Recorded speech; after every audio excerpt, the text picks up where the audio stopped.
કેમ છો બધા? મજામાં છો ને? હવે સરેરાશ અસ્થિર ખર્ચ વિશે આપણે અભ્યાસ કરીશું. પેઢીનો કુલ અસ્થિર ખર્ચ છે એ ઉત્પાદનના પ્રમાણ વડે ભાગવાથી જે સરેરાશ અસ્થિર ખર્ચ પ્રાપ્ત થાય છે. સરેરાશ અસ્થિર ખર્ચ એ એકમ દીઠ અસ્થિર ખર્ચ છે. ઉત્પાદન ચાલુ રાખવું કે બંધ કરી દેવું, વધારવું કે ઓછું કરવું તે અંગેના નિર્ણયો લેવા માટે આ સરેરાશ આર્થિક ખર્ચ ખૂબ જ ઉપયોગી ખ્યાલ છે. અને આ ખ્યાલના ખર્ચને શોધવા માટેનું સૂત્ર નીચે મુજબ છે. તો સૂત્ર માટે આપણે ચર્ચા કરીશું. તો જુઓ, એનું સૂત્ર તમને નીચે આપેલું છે. સરેરાશ અસ્થિર ખર્ચ બરાબર કુલ અસ્થિર ખર્ચ ભાગ્યા કુલ ઉત્પાદનના એકમો, એટલે AVC બરાબર is equal to TVC અપન TP, જેમાં AVC બરાબર સરેરાશ અસ્થિર ખર્ચ એટલે કે એવરેજ વેરિયેબલ કોસ્ટ, TVC એટલે કે કુલ અસ્થિર ખર્ચ ટોટલ વેરિયેબલ કોસ્ટ, અને TP એટલે કુલ ઉત્પાદન ટોટલ પ્રોડક્શન. બરાબર, એટલે એક એક અક્ષર લઈને આપણે એનું સૂત્ર બનાવ્યું છે. તમે બેમાંથી કોઈ પણ એક સૂત્ર લખી શકો છો. તમે સરેરાશ અસ્થિર ખર્ચ બરાબર કુલ અસ્થિર ખર્ચ ભાગ્યા કુલ ઉત્પાદનના એકમો એ સૂત્ર પણ લખી શકો, અથવા AVC is equal to TVC અપન TP એ સૂત્ર પણ લખી શકો. બંને સૂત્ર સાથે લખવા જરૂરી નથી, બેમાંથી એક લખો તો પણ ચાલે, તો પણ તમને પૂરા માર્ક્સ પ્રાપ્ત થશે. હવે આજે કંઈ પણ આપણે ઉત્પાદન વિશેની વાત કરી રહ્યા છીએ એની અંદર આપણા ઉત્પાદન ખર્ચમાં સ્થિર અસ્થિર ખર્ચની આપણે વાત કરી રહ્યા છીએ, જેમાં જુદી જુદી રીતે અલગ અલગ પ્રકારના ખર્ચ જે ધંધાકીય એકમની અંદર થતા હોય છે એ પ્રમાણે આપણે તેની ચર્ચા કરીશું.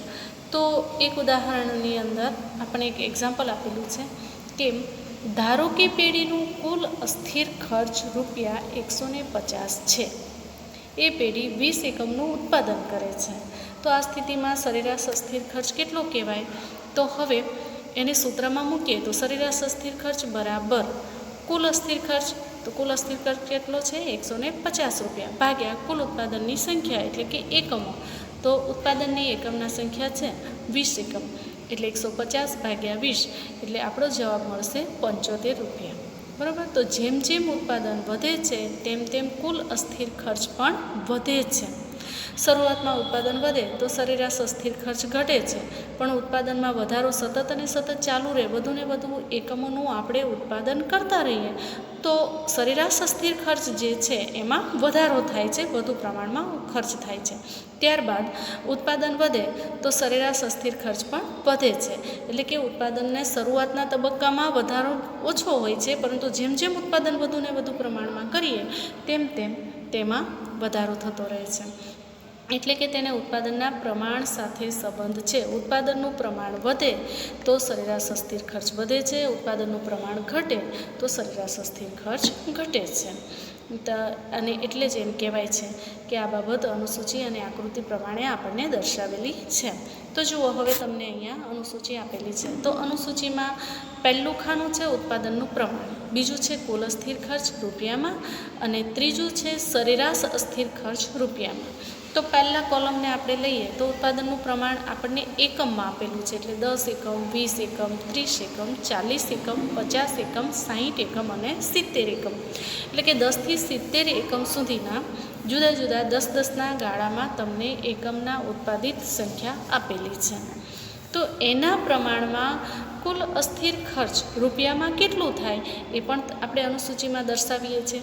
એટલે કે ₹80, ₹150, ₹210, ₹290, ₹390, ₹590 અને ₹620. આની કમ્પેરિઝન આપણે કોની સાથે કરવાની કે 10 એકમનું ઉત્પાદન હોય ત્યારે કુલ અસ્થિર ખર્ચ ₹80, 20 એકમનું ઉત્પાદન હોય ત્યારે કુલ અસ્થિર ખર્ચ ₹150, 30 એકમનું ઉત્પાદન હોય ત્યારે કુલ અસ્થિર ખર્ચ ₹210, એવી રીતે દર્શાવવું છે. બરાબર, એની સાથે આપણે કમ્પેરિઝન કરવાનું છે. એટલે પહેલેથી લઈને છેલ્લે સુધી આપણે કુલ અસ્થિર ખર્ચ અને ઉત્પાદિત એકમોની સરખામણી કરીશું. ત્યાર પછી સરેરાશ અસ્થિર ખર્ચ 8, 7.5, 7, 7.25, 7.8, 8.33 અને 8.55. તો આ સરેરાશ અસ્થિર ખર્ચ છે. તો આ સરેરાશ અસ્થિર ખર્ચ કેવી રીતે અસ્તિત્વમાં આવ્યો? પણ સમજવાનું છે. 7.5 રૂપિયા પ્રાપ્ત થાય છે. આપણે આગળના ઉદાહરણમાં, સોરી મેં તમને ત્યાં કદાચ લગભગ હું 75 રૂપિયા એમ બોલી હતી, પણ ખરેખર કેટલા થાય છે? 7.5 રૂપિયા. હવે અહીંયા જુઓ કે ઉત્પાદિત એકમો સાથે ભાગવાથી આપણને જે રકમ મળીને તે લખી છે આપણે. એટલે અહીંયા તમારે ગોખણપટ્ટી કરવાની જરૂર નથી. 80/10 કરો એટલે 8 રૂપિયા પ્રાપ્ત થાય. 150/20 કરો એટલે 7.5 રૂપિયા પ્રાપ્ત થાય. 210/30 કરો એટલે 7. 290/40 કરો એટલે 7.25. 390/50 એટલે 7.8 અને 500/60 એટલે 8.33 અને 820/70 એટલે 8.85. તો આ આપણો સરેરાશ અસ્થિર ખર્ચ. આપણે એની સરેરાશ કાઢી છે, સૂત્રમાં મૂકીને એની ગણતરી કરી છે. એ રકમ આપણને અહીંયા પ્રાપ્ત થઈ છે. તો હવે આ જે અનુસૂચિ છે એના પરથી આકૃતિ બનાવવાની. તો આકૃતિ બનાવવા માટે અહીંયા જુઓ, તમને આકૃતિ જે આપેલી છે OX આડી ધરી પર ઉત્પાદનનું પ્રમાણ દર્શાવેલું છે. જો ઉત્પાદનનું પ્રમાણ આડી ધરી પર દર્શાવવાનું અને કિંમત ઊભી ધરી પર દર્શાવવાની, એટલે કે રૂપિયામાં જે કંઈ પણ વસ્તુ ખર્ચ હોય, આવક હોય, એ બધું ઊભી ધરી પર આવે. આડી ધરી પર આવશે ઉત્પાદનનું પ્રમાણ, જે આપણે શૂન્યથી લઈને, શૂન્ય છે એ ઉદ્ગમ બિંદુ છે, જેને આપણે O તરીકે ઓળખીએ છીએ. એટલે O એ ઉદ્ગમ બિંદુ છે. ત્યાંથી શરૂ કરીએ એટલે 10, 20, 30, 40, 50, 60 અને 70 સમાન ગાળાએ આપણે એને દર્શાવીશું. ત્યાર પછી ઊભી ધરી જે OY ધરી છે એના પર આપણે સરેરાશ અસ્થિર ખર્ચ છે એ રૂપિયામાં દર્શાવ્યો છે. એટલે આપણી પાસે 8.85 સુધીની રકમ છે, એટલે આપણે તેને 10 સુધી લઈ ગયા છીએ. એટલે 1, 2, 3, 4, 5, 6, 7, 8, 9 અને 10 એવી રીતે આપણે તેને સમાંતર ગાળામાં દર્શાવ્યો છે. હવે અહીંયા તમે આલેખ આગળ પણ શીખી ગયેલા છો, 9મા ધોરણમાં ગણિતમાં પણ આલેખ શીખેલા છો. એટલે એના પરથી 10મા ધોરણમાં પણ તમે આવી બધી બાબતોની સરખામણી કરેલી છે. એટલે એના પરથી તમને આલેખ આવડે. એ પ્રમાણે તમારે આમાં આલેખમાં જે રીતે આપણે ગણીએ ને એવી જ રીતે તમારે આની અંદર લખવાનું. ફરક માત્ર એટલો કે અહીંયા આલેખને બદલે તમે સીધા તમારી નોટબુકમાં તેની ગણતરી કરી અને તેને લખી શકો છો. તો ધારો કે 10 રૂપિયા 10 એકમનું ઉત્પાદન છે, એટલે અહીંયા 10ની લાઈન જોવાની. ત્યારે કુલ અસ્થિર ખર્ચ 80 રૂપિયા છે, બરાબર. પણ આપણે સરેરાશ અસ્થિર ખર્ચની ગણતરી કરેલી છે. આપણે વાત કરીએ છીએ સરેરાશ અસ્થિર ખર્ચની, એટલે કુલ અસ્થિર ખર્ચને આપણે આપણી આકૃતિમાં દર્શાવવાનો નથી. તો ત્યારે છે 8 રૂપિયા. એટલે જુઓ અહીંયા 8 અને નીચે 10. તો એવી રીતે તમારે ચોરસમાં જ્યાં જે પોઈન્ટ્સ છે, 20 7.5, 30 7, 40 7.25, 50 7.8, 60 8.33 અને 70 8.85. તો એવી રીતે તમારે ટપકું કરતું જવાનું, બિંદુ બનાવવાનું. અને પછી આ બધા દર્શાવાઈ જાય પછી તમારે એને જોડવાના, અને જોડો એટલે એ તમારી આકૃતિ બનશે, એ રેખા બનશે. એ રેખાને આપણે ABC તરીકે, એવરેજ વેરિયેબલ કોસ્ટ, એમ આપણે ઓળખીએ છીએ. હવે જે બિંદુઓ છે તેને આપણે નામ આપીશું. A, B, C, D, E, F, M આપણે બિંદુઓને નામ આપીશું. હવે આકૃતિમાં આપણે જે દર્શાવ્યું છે એને શાબ્દિક સ્વરૂપે રજૂ કરવાનું હોય તો આકૃતિમાં જોતાં જણાય છે કે સરેરાશ અસ્થિર ખર્ચની રેખા શરૂઆતમાં ડાબી બાજુએથી જમણી બાજુ ઉપરથી નીચેની તરફ, બરાબર, અહીંયા ઉપરથી નીચેની તરફ ગતિ કરે છે. અને ત્યારબાદ એટલે કે ત્યારે તે દર્શાવે છે કે ઉત્પાદનનું પ્રમાણ એટલે કે ઋણ ઢાળવાળી છે. અને જે શરૂઆતમાં ઘટે છે, ત્યારબાદ જ્યારે ઉત્પાદનમાં વધારો થાય છે, ઉત્પાદિત એકમો વધે છે, ત્યારે ધીરે ધીરે પાછું ખર્ચમાં વધારો થાય છે. એટલે અહીંયા નીચે આવ્યા પછી ઉપરની તરફ તે ગતિ કરે છે. જો અહીંયા તમને એ દર્શાવેલી છે. તો એવી રીતે ઉપરથી નીચેની તરફ આવે છે શરૂઆતના તબક્કામાં, અને ઉત્પાદન વધે છે ત્યારે ધીમે ધીમે તે ખર્ચ નીચે આવે છે. અને પછી જેમ જેમ ઉત્પાદનમાં વધારો થાય છે તેમ તે ઉપર જાય છે. આપણે જેમ ખરાની નિશાની કરીએ ને, સાચું પાડીએ તો જે ટીક માર્ક કરીએ ને, એવો એનો આકાર રહેશે. તો આવી રીતે દર્શાવવામાં આવે છે. જે દર્શાવે છે કે અહીંયા પછી તમે શાબ્દિક રીતે તમે આ બધું જ લખી શકો કે OX ધરી પર વસ્તુનું ઉત્પાદન એક એકમોના પ્રમાણમાં દર્શાવેલું છે. ઓવાય ધરી પર સરેરાશ અસ્થિર ખર્ચ રૂપિયામાં દર્શાવેલો છે. અને પછી જ્યારે ઉત્પાદિત એકમો 10 હોય ત્યારે સરેરાશ અસ્થિર ખર્ચ 8 રૂપિયા છે. એવી રીતે એક કરીને તમે તેને લખી શકો છો, એટલે તમારું વિવરણ પણ ઘણું લાંબુ થઈ જશે. તો આવી રીતે 30 એકમો પછી સરેરાશ અસ્થિર ખર્ચ એ વધવાનું વલણ દર્શાવે છે, એટલે ધીમે ધીમે પાછો તેમાં વધારો થાય છે. શરૂઆતમાં વધતી પેદાશ અને ત્યાર પછી ઘટતી પેદાશ એ આપણને આ નિયમ આ સરેરાશ અસ્થિર ખર્ચની અંદર જોવા મળે છે. તો આ હતો આપણો સરેરાશ અસ્થિર ખર્ચ. આકૃતિ દોરવાની અને તેને વ્યવસ્થિત રીતે મોઢે કરી નાખવાનો છે. હવે લઈશું સરેરાશ ખર્ચ. સરેરાશ ખર્ચની અંદર સૌપ્રથમ તો આપણે તેનો અર્થ સમજીશું કે સરેરાશ ખર્ચ કોને કહેવાય. તો સરેરાશ ખર્ચને સરેરાશ કુલ ખર્ચ તરીકે પણ ઓળખવામાં આવે છે. સરેરાશ ખર્ચ એ એકમ દીઠ ખર્ચ છે. કુલ ખર્ચને ઉત્પાદનના એકમો વડે ભાંગવાથી જે સરેરાશ ખર્ચ મેળવવામાં આવે છે. પરંતુ કુલ ખર્ચ એ કુલ સ્થિર ખર્ચ અને કુલ અસ્થિર ખર્ચનો સરવાળો છે. અગાઉ આપણે એની ચર્ચા કરી છે. કુલ સ્થિર ખર્ચ અને કુલ અસ્થિર ખર્ચનો સરવાળો, બરાબર, એ થયો આપણો કુલ ખર્ચ.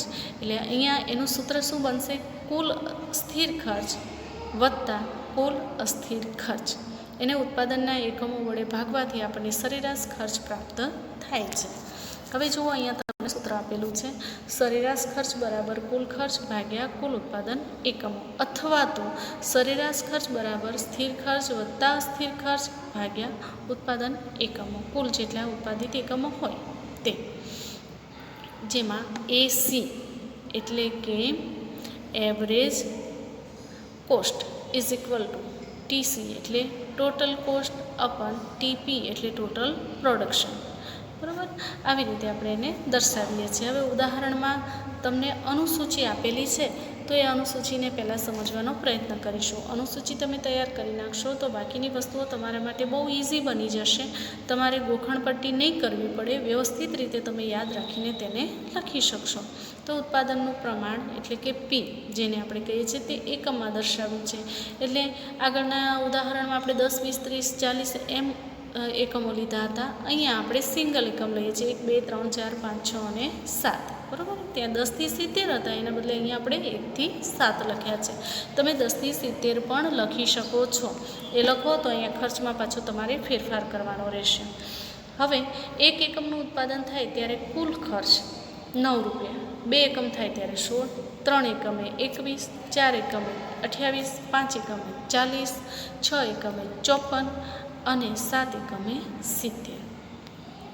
સરેરાશ ખર્ચ રૂપિયામાં દર્શાવ્યું છે, જેને આપણે એવરેજ કોસ્ટ તરીકે ઓળખીએ છીએ. તો હવે એનો આપણે ભાગાકાર કરીશું. એટલે 9ને 1 વડે ભાગીએ એટલે સરેરાશ ખર્ચ 9 રૂપિયા રહેશે. 16ને 2 વડે ભાગીશું એટલે સરેરાશ ખર્ચ થશે 8 રૂપિયા. 21ને 3 વડે ભાગીશું એટલે 7 રૂપિયા. 28ને 4 વડે ભાગીશું એટલે 7 રૂપિયા. 40ને 5 વડે ભાગીશું એટલે 8 રૂપિયા. 54ને 6 વડે ભાગીશું એટલે 9 રૂપિયા. અને 70ને 7 વડે ભાગીશું એટલે 10 રૂપિયા, બરાબર. હવે અહીંયા જો એક વસ્તુ ખાસ નોંધવા જેવી છે કે સરેરાશ ખર્ચ આપણો જે છે એ પહેલાં 9, 8, 7, 7, 8 પછી 9 અને 10, બરાબર. એટલે કે પહેલાં વધારો થયો, ઘટાડો થયો, પાછો વધારો થયો. તો આવી રીતે આપણી આકૃતિમાં એ દર્શાવે જ છે કે જ્યારે ઓ એક્સ ધરી પર ઉત્પાદનનું પ્રમાણ આપેલું છે, એટલે 1, 2, 3, 4, 5, 6 અને મિનિમમ 7 તો દર્શાવવા જ પડે. આપણે 8 સુધી દર્શાવ્યા છે. ત્યાર પછી સરેરાશ ખર્ચ રૂપિયામાં. તો હવે ખર્ચે પણ 10 સુધીનો છે, એટલે એ પણ આપણે 1, 2, 3, 4 એમ 10, 12 સુધી દર્શાવી શકીએ છીએ. અહીંયા 2-2ના સ્ટેપથી દર્શાવ્યું છે, એટલે 2, 4, 6, 8, 10 અને 12, એટલે 2-2ના અંતરે એને દર્શાવવામાં આવેલો છે. હવે આગળની આકૃતિ જોઈ એવી જ રીતે આપણે લખવાનું છે કે જ્યારે ઓ એક્સ ધરી પર ઉત્પાદિત એકમો એટલે 1 એકમનું ઉત્પાદન હોય ત્યારે ખર્ચ કેટલો છે? 9 રૂપિયા. 2 એકમનું ઉત્પાદન હોય ત્યારે ખર્ચ 8 રૂપિયા. 3 એકમના ઉત્પાદને ખર્ચ 7 રૂપિયા. 4 એકમે પણ 7, 5 એકમે 8 રૂપિયા, 6 એકમે 9 રૂપિયા અને 7 એકમે 10 રૂપિયા. એવી રીતે ખર્ચ દર્શાવે. આ બધાને આપણે પોઈન્ટ્સ બનાવીશું, આમ ટપકા કરીશું, ઘાટા ટપકા આપણને દેખાય છે, બરાબર. આ ટપકા નોંધી લઈએ, પછી એ બધાને જોડી દેવાના, એટલે આમ એની આકૃતિ બનશે. તો સરેરાશ ખર્ચની આકૃતિ યુ આકાર જેવી હોય છે એમ કહીએ તો પણ ચાલે. તો જેમ જેમ ઉત્પાદનનું પ્રમાણ વધતું જાય તેમ તેમ કુલ ખર્ચ વધતું જાય છે, પરંતુ શરૂઆતમાં સરેરાશ ખર્ચ છે એમાં ઘટાડો થાય છે, પછી એક સમયે તે સ્થિર થાય છે, એટલે કે 7 થઈ ગયું ને 2 વખત, જો અહીંયા 7 છે, એટલે એક સમયે તે સ્થિર થાય છે અને ત્યારબાદ તે વધવાનું વલણ ધરાવે છે, એટલે એ પાછું ધીમે ધીમે તેમાં વધારો થાય છે. ખર્ચના આ વલણોને આધારે આકૃતિમાં દોરવામાં આવે તો આ જે આકૃતિ આપણે અહીંયા દર્શાવી છે તે પ્રમાણેની આકૃતિ બને છે. આકૃતિમાં OX ધરી પર ઉત્પાદનના એકમો અને OY ધરી પર સરેરાશ ખર્ચ દર્શાવે છે. શરૂઆતમાં ઉત્પાદન વધે છે, સ્થિર ખર્ચ ઘટે છે. એક સમય અમુક ઉત્પાદન પછી સરેરાશ ખર્ચ સ્થિર થાય છે, સાથે સ્થિર થઈ જાય છે. પછી કુલ ખર્ચ વધે છે, એમ ધીમે ધીમે, એટલે આ ખર્ચની રેખા યુ આકારની બને છે. તો યુ આકારની જે અંડરલાઇન કરજો, સરેરાશ ખર્ચની રેખા યુ આકારની હોય છે. કેવી રીતે? તો તમારે આખા જે વાક્ય રચનાઓ છે એ તમારે આકૃતિ સહિત સમજાવવાની. ટૂંકમાં શરૂઆતમાં સ્થિર ખર્ચ ઘટે છે, કોઈ એક ઉત્પાદને તે લઘુત્તમ બને છે, એટલે ઓછું બને છે, ત્યાં તે સ્થિર થાય છે અને પછી પાછું તે વધે છે. આટલી વસ્તુ તમારે ફરજિયાતપણે યાદ રાખવાની છે. તો આ છે આપણો સ્થિર ખર્ચ, સરેરાશ સ્થિર ખર્ચ, એટલે કે સરેરાશ ખર્ચ એ સ્થિર તો એક જગ્યાએ થાય છે, પછી પાછો ચાલવા લાગે છે. હવે સીમાંત ખર્ચ, ખાસ યાદ રાખજો, સીમાંત ખર્ચ હોય તેવી જ રીતે સીમાંત આવક પણ હોય છે. હવે લઈએ છીએ સીમાંત ખર્ચ. તો સૌથી પહેલાં તો સીમાંત કોને કહેવાય એ યાદ રાખવાનું. સીમાંત ખર્ચ પણ હોઈ શકે, સીમાંત આવક પણ હોઈ શકે. તો આપણે જાણીએ છીએ કે ઉત્પાદન વધારવામાં આવે તો તેના ખર્ચમાં વધારો થાય છે અને કુલ ઉત્પાદનમાં એક એકમનો પણ વધારો થાય છે. તો આવી રીતે, અથવા તો એનાથી ઉલટું, જો એકમ ઘટાડીએ તો કુલ ઉત્પાદન ખર્ચમાં જે કાંઈ પણ ફેરફાર થાય છે તેને લીધે થઈને એને સીમાંત ખર્ચ તરીકે ઓળખવામાં આવે છે. ટૂંકમાં વધારાનું એક એકમ ઉત્પાદન કરવાના કુલ ખર્ચમાં થતો ફેરફાર એટલે સીમાંત ખર્ચ. ત્યાં અંડરલાઇન કરી રાખજો. સીમાંત ખર્ચ એટલે શું એ પરીક્ષામાં વારંવાર પૂછાય છે. હવે સૂત્ર અને ઉદાહરણ દ્વારા આ ખર્ચને સમજવાનો પ્રયત્ન કરીએ. તો સૂત્ર અને ઉદાહરણ આપેલું છે કે આપણે n એકમોનો ઉત્પાદન ખર્ચ અને n1 એકમનો ઉત્પાદન ખર્ચના તફાવત દ્વારા સીમાંત ખર્ચને, એટલે કે MC, તેને સમજવાનો પ્રયત્ન કરીએ છીએ. તો એને સંજ્ઞા દ્વારા MC દ્વારા દર્શાવવામાં આવે છે. શેને? સીમાંત ખર્ચને. આમાં MC તો સૂત્ર દ્વારા જુઓ, અહીંયા આ વસ્તુ તમને દર્શાવવામાં આવી છે કે જેમાં MCN is equal to TCN minus TC બ્રેકેટ્સમાં n-1. n છે એ એકમોની સંખ્યા દર્શાવે છે. MCN એ n એકમનો સીમાંત ખર્ચ દર્શાવે છે. TCN એ n એકમનો કુલ ખર્ચ, ટોટલ કોસ્ટ દર્શાવે છે. TCN-1 એટલે n- અર્થ થયો, n-1 એટલે એકમનો કુલ ખર્ચ થયો. સૂત્રમાં n બરાબર 3 મૂકીએ તો MC3 is equal to TC3 minus TC બ્રેકેટ્સમાં 3-1. તો હવે MC3 લખવાનું નથી રહેતો, આપણે એને સમજવાનો પ્રયત્ન કરીએ. તો TC3 માઇનસ TC2, કારણ કે 3માંથી 1 માઇનસ કર્યો એટલે રહ્યા 2, જ્યાં TC3 ઇઝ ઇક્વલ ટુ 21 અને TC2 ઇઝ ઇક્વલ ટુ 16 છે. તેથી MC3 બરાબર 21 - 16 એટલે 5 રૂપિયા એનો સીમાંત ખર્ચ છે. હવે એને અનુસૂચિ દ્વારા દર્શાવી શકાય કે સીમાંત ખર્ચ એ ત્રીજા એકમના કુલ ખર્ચ અને બીજા એકમના કુલ ખર્ચના તફાવત જેટલો, એટલે કે 5 છે. બરાબર, બંનેનો જે તફાવત છે ને એટલો એનો સીમાંત ખર્ચ છે. અહીંયા એક વસ્તુ યાદ રાખવાની કે સીમાંત ખર્ચ સ્થિર ખર્ચમાંથી સ્વતંત્ર હોય છે, એને એનાથી કોઈ ફરક પડતો નથી. તેનાથી કહી શકાય કે સીમાંત ખર્ચ એ સ્થિર ખર્ચમાં થતા ફેરફારનું પરિણામ છે.